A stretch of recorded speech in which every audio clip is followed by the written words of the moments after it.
हरे कृष्णा कृष्णा कृष्णा हरे हरे, हरे राम राम राम हरे हरे।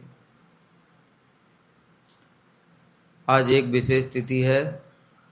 श्री चैतन्य महाप्रभु के पार्षद श्री बंसी बदनानंद प्रभु, उनका आज आविर्भाव दिवस है। इसके साथ ही श्री श्यामानंद प्रभु का भी आविर्भाव है और आज ही श्री हनुमान जयंती भी है, इसलिए बड़े विशेष तिथि है। इसके अतिरिक्त श्री रासलीला भी हुई है आज के दिन। पूर्णिमा को यद्यपि रासलीला तो होती है, नित्य भगवान की लीला है। श्री श्यामानंद प्रभु जो ब्रज के द्वादश गोपाल हैं, श्री सुबल सका, उनके शिष्य थे श्री हृदय चैतन्य प्रभु। इनको हृदय चैतन्य क्यों कहते हैं पता है? श्यामानंद प्रभु के गुरु जी को हृदय चैतन्य क्यों कहते हैं? क्योंकि एक बार श्री सुबल सका कौन है महाप्रभु की लीला में? है कौन? अरे गुरु जी का नाम क्या है? नहीं, गौरीदास पंडित। गौरीदास पंडित के शिष्य हृदय चैतन्य, हृदय चैतन्य के शिष्य श्यामानंद प्रभु। तो गौरीदास पंडित जी सुबल सका। एक बार श्री चैतन्य महाप्रभु नित्यानंद प्रभु दोनों स्वयं नाव पर बैठ करके और चप्पू चला करके, स्वयं महाप्रभु चप्पू चला करके ला, के जावी रे भाई भव सिंधु पार। स्वयं महाप्रभु चला करके लाए। वो चप्पू आज तक भी वहां पर विराजमान है, उसका दर्शन करना जरूर। कालना में जाना, कालना में श्री गौरीदास पंडित जी के घर में, वहां पर ग्रंथ भी है महाप्रभु का, उसमें हैंड राइटिंग है। इसके अलावा वो चप्पू है जो महाप्रभु स्वयं चला करके लाए थे, स्पर्श किया। तो महाप्रभु नित्यानंद प्रभु आए। अब गौरीदास पंडित कौन है? सुबल सका। महाप्रभु को सुबल सका कितने प्रिय हैं कृष्ण को, है ना? उनके ही कायव्यू हैं ये सब, सुबल सीदाम इत्यादि। तो साधारण नहीं है, भगवान के समान ही है, भगवान के कायव्यू। इसलिए इतने प्रिय सखा सुबल सखा। अब उनका कृष्ण के प्रति कितना प्रेम है, इसलिए महाप्रभु को बड़े प्रेम से नित्यानंद प्रभु को बलराम कृष्ण सुबल तीनों मिल गए। अभी बड़े प्रेम से उनकी सेवा करते हैं। तो सेवा करते हैं भैया, अभी सेवा कितने दिन करेंगे? अब महाप्रभु कहने लगे बस अब हमको जाना है। फिर सुबल सका गौरीदास पंडित जी फिर पकड़ करके रोक लेते, नहीं बस एक दिन और। फिर ठीक है, एक दिन हो गया, 2 दिन हो गया, फिर जाने लगे। फिर महाप्रभु को फिर रोक लिया, नहीं बस एक दिन और। अभी उनके हृदय में इतना प्रेम है, महाप्रभु नित्यानंद प्रभु कुछ बोल नहीं सकते। वो भी छोड़ने को राजी नहीं है, लेकिन जाना तो पड़ेगा ना, लीला करनी है कि नहीं करनी। अब बड़ी समस्या है, सुबल सका छोड़ते नहीं है और महाप्रभु जाने की इच्छा है। इसलिए महाप्रभु कहने लगे गौरीदास तुम एक काम करो, तुम जाकर के हम दोनों का विग्रह बनाओ।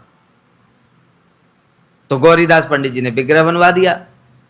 अब विग्रह बनवा करके स्वयं महाप्रभु ने अपने हाथ से दोनों विग्रहों को देके, नित्यानंद प्रभु और महाप्रभु का विग्रह देते हुए गौरीदास जी को कहा, गौरीदास मुझ में और इनमें कोई भी अंतर नहीं है, इसलिए तुम इनकी सेवा करो।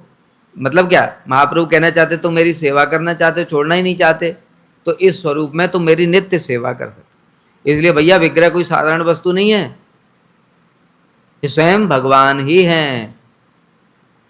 भगवान ने जीवों पर कृपा करने के लिए, जैसे गौरीदास पंडित जी हैं, उनके ऊपर कृपा करने के लिए स्वयं अपने एक रूप में वहीं रह गए।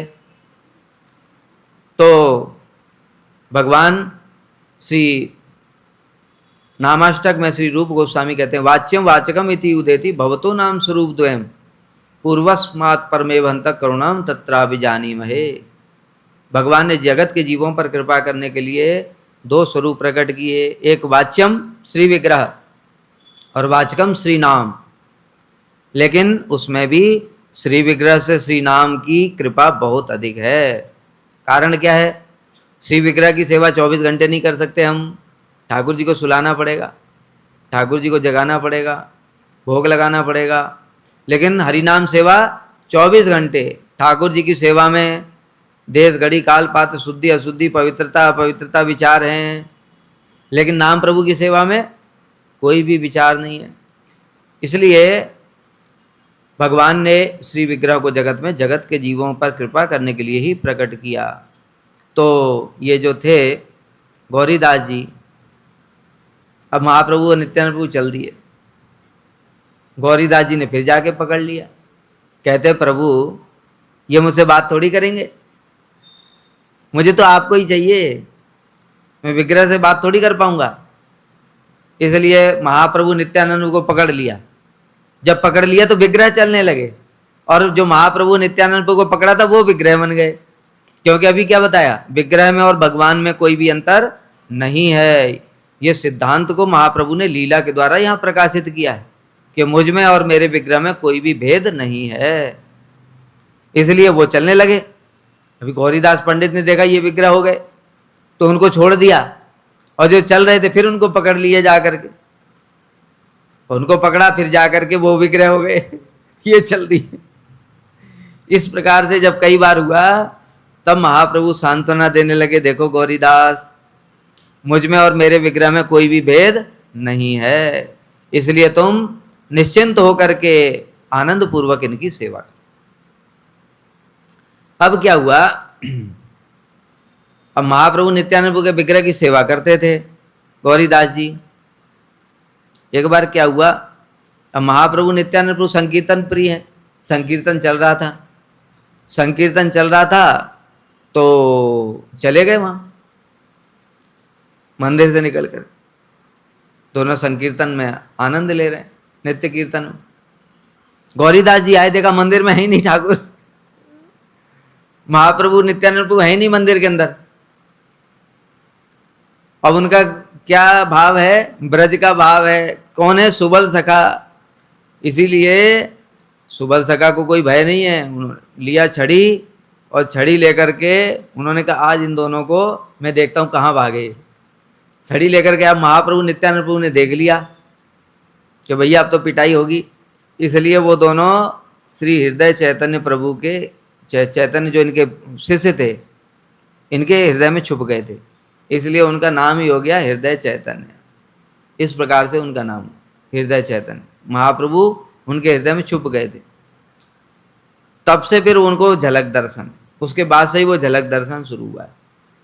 तो पहले पूरा दर्शन होता था, क्योंकि महाप्रभु नित्यानंद प्रभु दोनों बड़े चंचल हैं, कभी भी किसी भक्त के साथ में चले जा सकते हैं। कीर्तन उनको बड़ा प्रिय है, इस कारण से।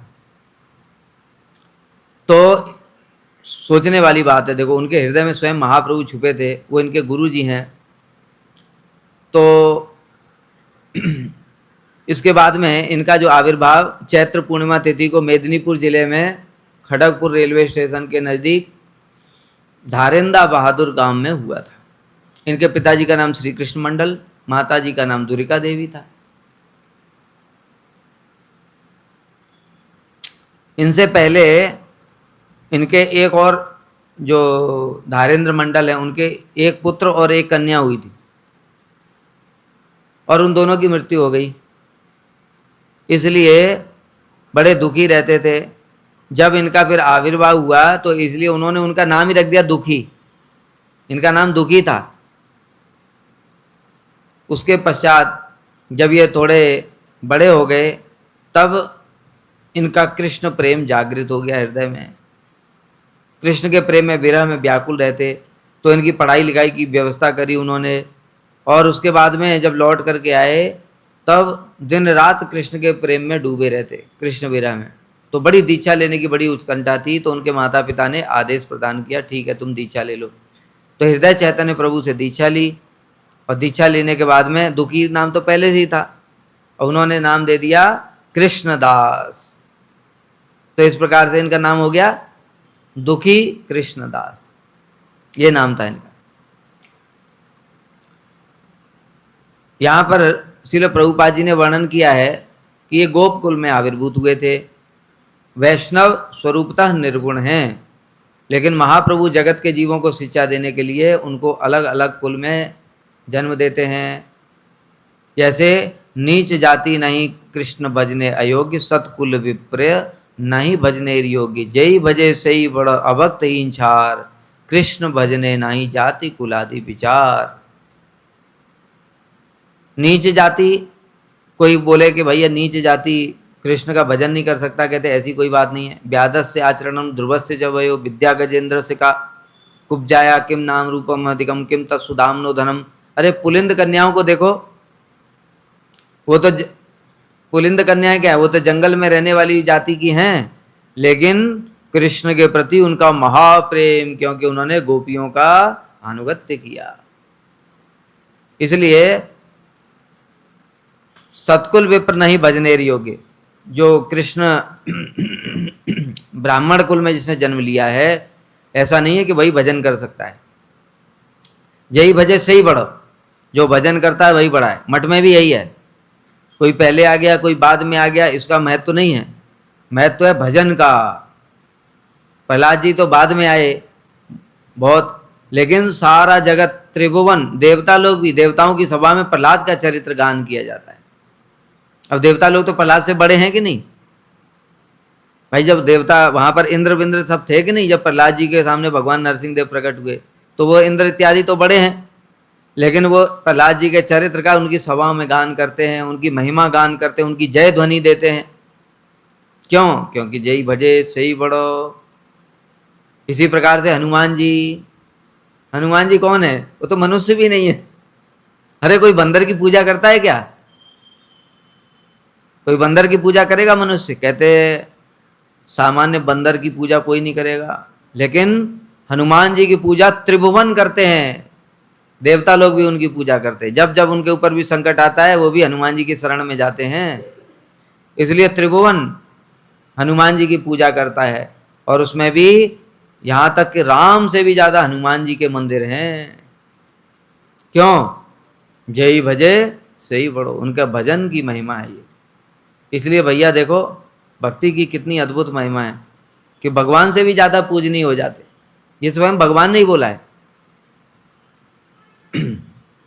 कि मेरा भक्त मुझसे भी अधिक पूजनीय है, सच पूज्यो यथाई हम। वो इतना पूजनीय है, न मे अभक्ता चतुर्वेदी मद भक्त स्वपच प्रिय, तस्मय देयम ततो ग्राह्यम सच पूजो यथाई हम।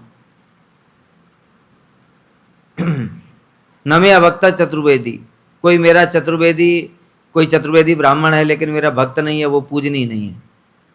मद भक्त स्वपच प्रिय, मेरा भक्त चांडाल होने पर भी प्रिय है। तस्मय देयम, उसको ही देना चाहिए, उसे ही ग्रहण करना चाहिए। मतलब दान का पात्र कौन है? भगवान का भक्त, ब्राह्मण नहीं। चतुर्वेदी ब्राह्मण होने पर भी अभक्त है अगर, तो वो दान का पात्र नहीं है। ततोग्राह्यम, उससे ग्रहण करना चाहिए। सच पूज्यो यथायम, भगवान का भक्त चंडाल कुल में जन्म लेने पर भी, जैसा उदाहरण दिया हमने, प्रहलाद हैं, हनुमान जी हैं, शबरी हैं। शबरी कौन है? भील जाति, भील नहीं, तो निम्न कुल है उनका भी। विदुर जी कौन है? दासी पुत्र शूद्र।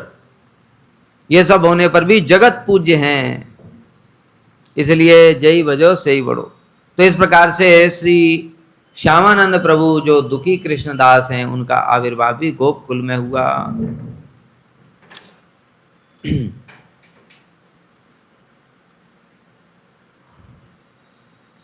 गौर नित्यानंद की महिमा का कीर्तन और राधा कृष्ण की लीला का गान करते समय उनके नेत्रों से नदी की धारा के समान अश्रु प्रवाहित होते थे।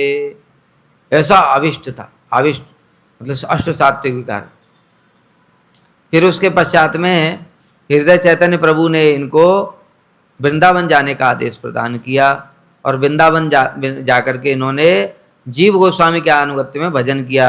श्री हृदय चैतन्य प्रभु ने जीव गोस्वामी को पत्र लिखा था कि मेरे शिष्य को आप शिक्षा प्रदान करो। इसलिए जीव गोस्वामी ने एक समय इनको सेवा प्रदान की। श्री नरोत्तम दास ठाकुर, श्री श्यामानंद प्रभु और श्री श्रीनिवास आचार्य, तीनों जीव गोस्वामी के प्रधान शिक्षा शिष्य, इनको सेवा दी थी। सेवा कुंज में झाड़ू लगाओ। एक दिन सेवा कुंज में झाड़ू लगा रहे थे, झाड़ू लगाते लगाते एक सुंदर बड़ा अद्भुत तेजस्वी नूपुर प्राप्त हुआ सोने का। और नूपुर को देख करके श्यामानंद प्रभु चकित रह गए, इतना तेज निकल रहा है उसमें। उन्होंने ला करके गुरु जी को दिया। जीव गोस्वामी ने देखते ही पहचान लिया, अरे, क्योंकि जीव गोस्वामी राधा जी की मंजरी, देखते ही पहचान लिया, अरे ये तो राधा जी का है। तुम्हारा क्या सौभाग्य है कि तुमको स्वयं राधा जी की कृपा प्राप्त हुई, इसलिए तुम किसी को मत देना, ये नूपुर किसी को नहीं देना। अगर कोई मांगे तो उनको बोलना जिसका है मैं उसी को दूंगा। उनकी राधा जी की सखियां आई रूप बदल करके, कहने लगी, बाबा हमारी सखी का नूपुर खो गया है, आपको मिला? कहते हाँ मिला। कहते तो हमको दे दो। कहते नहीं, जिनका है उन्हीं को दूंगा। तो उन्होंने कहा ठीक है, हम अपनी सखी से पूछ करके आते हैं। राधा जी से पूछने गई, उन्होंने कहा ठीक है, लेकिन बाबा के पहले आंख पे पट्टी बांधी जाएगी। उन्होंने कहा ठीक है। तो श्री श्यामानंद प्रभु के आंखों पे पट्टी बांध दी गई। राधा जी वहां पर, उनकी सखियां राधा जी के पास में ले गई। राधा जी विराजमान थी। राधा जी के चरणों में उन्होंने अपने हाथों से जब चरण पकड़े तो प्रेम के विकार प्रकट हो गए। अपने हाथों से राधा जी को नूपुर पहनाया और नूपुर पहना करके प्रेम में आविष्ट होकर के क्रंदन करने लगे। राधा जी के चरणों में गिर पड़े। कहते हे स्वामिनी, आपने इतनी कृपा की, लेकिन फिर भी आप दर्शन क्यों नहीं देती? मुझे कृपा करके दर्शन भी प्रदान कीजिए। तब राधा जी ने कहा ठीक है, इनकी पट्टी खोल दो। तब उनके आंखों की पट्टी खोली और राधा जी का दर्शन प्राप्त हुआ। फिर राधा जी ने वो अपना जो नूपुर है उनके माथे पर स्पर्श किया था। तब से वो श्री श्यामानंद संप्रदाय में वो नूपुर वाला तिलक करते हैं, उसका प्रचलन हुआ। और दूसरा, श्री श्यामानंद प्रभु को राधा जी ने स्वयं एक विग्रह प्रदान किया, श्री श्याम सुंदर। जो राधा जी के हृदय में विराजमान है, जो श्याम सुंदर जी, वही उन्होंने प्रकट करके श्यामानंद प्रभु को प्रदान किए। कहा इनकी सेवा करो, ये मेरे हृदय के श्याम सुंदर हैं। इसलिए जो राधा श्याम सुंदर मंदिर है उसमें जो बड़े वाले विग्रह हैं वो श्री बलदेव विद्याभूषण प्रभु के हैं। बहुत से लोगों को पता ही नहीं है, वो सोचते हैं यही राधा श्याम, यही राधा जी के हृदय से प्रकट है। वो नहीं है, वो बलदेव विद्याभूषण के हैं। उनके बगल में बाईं ओर, जो बड़े वाले विग्रह के बाईं ओर एक छोटे से विग्रह हैं, उनके ऊपर में छत्र है। वो छोटे से जो विग्रह हैं वो हैं श्री राधा श्याम सुंदर। वो वाले राधा जी ने प्रकट करके दिए थे स्वयं अपने हाथों से श्याम सुंदर श्यामानंद प्रभु को। और जीव गोस्वामी ने जब ये सब देखा तो फिर उनका नाम उनको रख दिया दुखी कृष्णदास की जगह श्री श्यामानंद। क्यों? उन्होंने श्यामा, श्रीमती राधा रानी, राधा जी को आनंद प्रदान करने वाले श्री श्यामानंद, इसलिए उनका नाम श्री श्यामानंद हो गया। बाद में जब श्री जीव गोस्वामी ने इनको आदेश प्रदान किए, श्री नरोत्तम ठाकुर, श्री श्यामानंद प्रभु, श्रीनिवास आचार्य जी को प्रचार करो जा करके, तो ये लोग आए वन विष्णुपुर ग्राम में। वहाँ का जो राजा था वीर हम्बीर, उसने इनके ग्रंथों को चोरी करा लिया। तो श्रीनिवास आचार्य प्रभु इनसे सबसे सीनियर थे, इसलिए उन्होंने श्री श्यामानंद प्रभु को कहा आप जाओ उड़ीसा में प्रचार करो। श्री नरोत्तम दास ठाकुर को बंगाल में प्रचार के लिए भेज दिया और स्वयं कहा मैं यहाँ पर रहूँगा जब तक ग्रंथ नहीं मिल जाते। तो वो वहीं पर रह गए। श्री श्यामानंद प्रभु तब उड़ीसा में आए थे और वहीं पर श्री रसिकानंद प्रभु के साथ में उनका मिलन हुआ था। श्री रसिकानंद प्रभु को अनिरुद्ध का अवतार कहा जाता है, इसलिए श्यामानंद प्रभु को देख करके भाव में बड़े व्याकुल हो गए और फिर उनको प्रचार करने का आदेश दिया। रसिकानंद प्रभु ने बहुत प्रचार किया उड़ीसा में, बहुत सारे गांव-गांव में रसिकानंद प्रभु का प्रचार है। और श्री श्यामानंद प्रभु ने इधर गोपी वल्लभपुर, इधर खीरचोरा गोपीनाथ, इस एरिया में बहुत सारा प्रचार किया। वहाँ पर एक स्थान है, वहाँ पर मयूरभंज, जिला मयूरभंज के अंतर्गत में श्री श्यामानंदपुर स्थान है। उस स्थान पर ही श्यामानंद प्रभु रहते थे, वहीं उनकी भजन कुटी है। वहीं उन्होंने वृंदावन का भावना करते हुए राधा कुंड और श्याम कुंड को प्रकाशित किया।